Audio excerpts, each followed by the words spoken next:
back to the first crazy guy.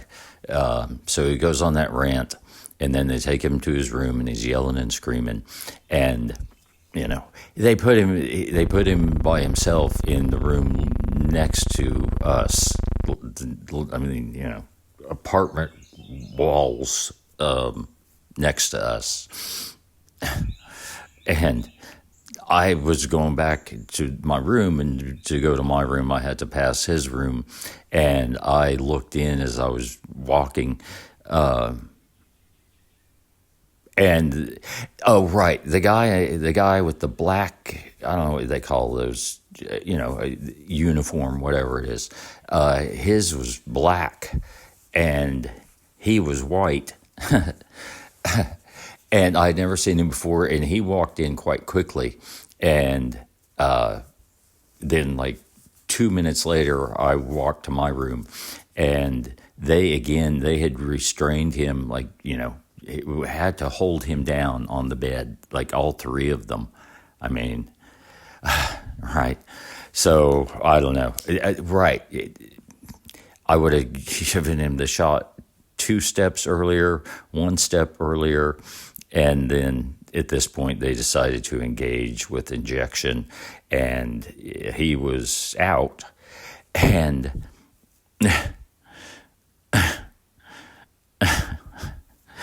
I can't remember if it doesn't matter. He was in the room next to ours, and I guess the shot had worn off. And I went back to our room, and this motherfucker was asleep in my bed. It was like a nightmare version of Goldilocks. He was sleeping in my bed, passed out asleep with a blanket over his head.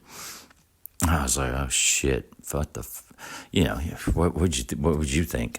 I told the story to other people. Some had been there when I went out to say what had happened, and I went out to the tech, and I said, that dude is sleeping in my bed. And the tech's eyes got pretty wide. He's like, what? I said, yeah, he's in my bed. And he walked briskly and resolved that situation, got him walked back to his own room, probably gave him another shot. And of course, changed my sheets and pillows and all that stuff. But still, what if that shot wears off? He gets up, it's 3:00 in the morning, there's only one person on duty or something, and he comes back into my room while holy fuck.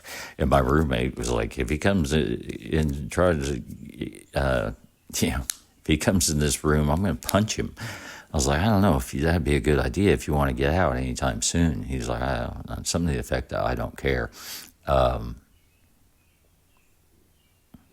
So he was yelling and screaming. The shot did wear off. It probably, I don't even know, man, 4 a.m. And he's yelling and screaming. Most of it gibberish, the rest of it screaming. So he starts it up. And I mean, this continues for, I really don't know, probably an hour.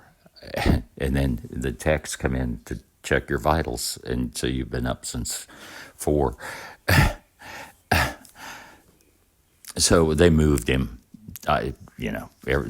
Everything is in there is rumors and speculation, but somebody told me he must have been moved.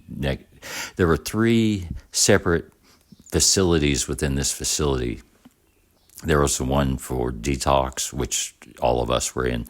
The next unit over, which is weird because when you go out in the yard to smoke, I mean, it's separated by like a 8-10 foot fence, but you can see through the fence. It's it's kind of like prison bars, but for your backyard or something. I don't know. The gates were locked and all that shit. But the next section over was for people with seriously having like a psychotic episode, or in a state of such mental crisis that they cannot be housed. Well, I suppose it would have been drug induced if they first tried to put him in the unit we were in. But he was so bad they took him out. And I'll wrap this up real quick. So they took Johnny Rotten out of there, and it wasn't too. No, I was in there for a week. Probably 4 days later, they bring this dude in, and there again, I'm sitting there. I'm probably doing that coloring book or markering book, and they bring this guy in, and I couldn't even tell you who he looked like. He was probably 5'11" or maybe 6 foot. Nah, he wasn't 6 foot. He was probably 5'10". But anyway, it looked like he weighed about 85 pounds, and his hair was so crazy. I mean, if he had styled it or something, it might look cool, but it was just long curly haired, black haired mess. And in the back, it looked like he had been sleeping on his back for a month or something. It was all either clumped up or sticking up. But anyway, they brought him in, and I thought that he's not well, and he wasn't. He was quiet. Well, no, he wasn't quiet. That's not true. His eyes were glazed over and stuff, and they sat him down in the chair, and I can't remember if he gets up out of the chair or he's still sitting in it, and he begins talking to himself. Again, I could hear what he was saying from 10 feet away at least. And so he starts pacing up and down right around the chair, talking to himself. It goes on for a while, and whatever, he quietly gets his vitals taken and all that, and then he's released. They put him in the same room next to ours as the former crazy guy. But he only talked to himself. No, that's not true. The second day he was there, because you couldn't interact with him. He wasn't trying to talk to you. He was talking to himself. So, but I think the second day he was there, he had sobered up enough or whatever where you really couldn't hear what he was saying. But he introduced himself, and I shook his hand. I wasn't going to mess with that shit the first day. But then he continued to talk to himself. But then, would just sit there quietly. So his quiet was such a sanctuary from the guy that wouldn't stop yelling and screaming. Oh, yeah, and then there was this black girl that, holy shit, she was in there she had been to prison for aggravated assault and or drugs. And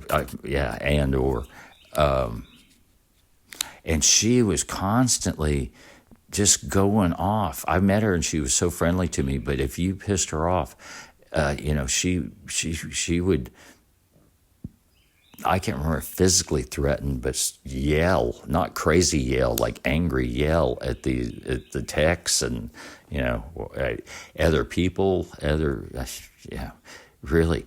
Oh, shit. And she had a roommate. Tell you what, talking about fucking, you don't want a bad roommate. She was on the same side of the unit as we were, so probably, 3 doors down or something. And her roommate would, when she first, when I first met her, everybody likes to talk about themselves. How long? Hold on. Yeah, it's a perfect example of everybody likes to talk about themselves. That's kind of why I'm doing this. It's such length. It's a good distraction, and it's interesting, and I can't imagine having typed all this, even on my laptop, with the way my hands feel at the moment. So I'm going to cut this up.